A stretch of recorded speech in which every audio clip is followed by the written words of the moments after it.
Good afternoon, everyone. I am John Vincent Tigurwan, and I will be your reporter number 6.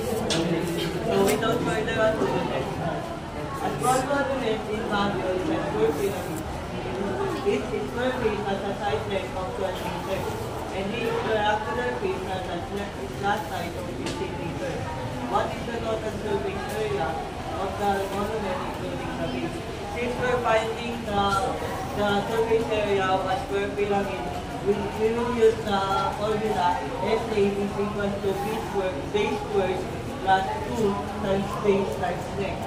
So 12 which is yung ating base length, plus 2 times 12 base length pa rin, and times 15 which is our flat side.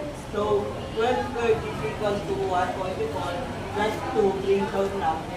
Type natin siya sa 12 times 15 is equal to 180.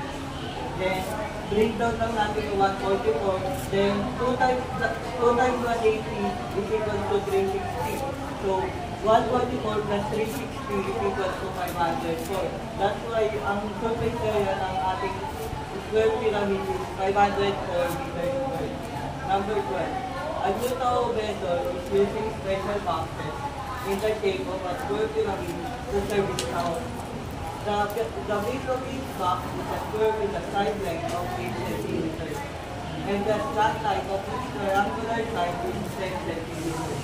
The vendor needs to know how much paper to use to make one box. What is the total surface area of the box?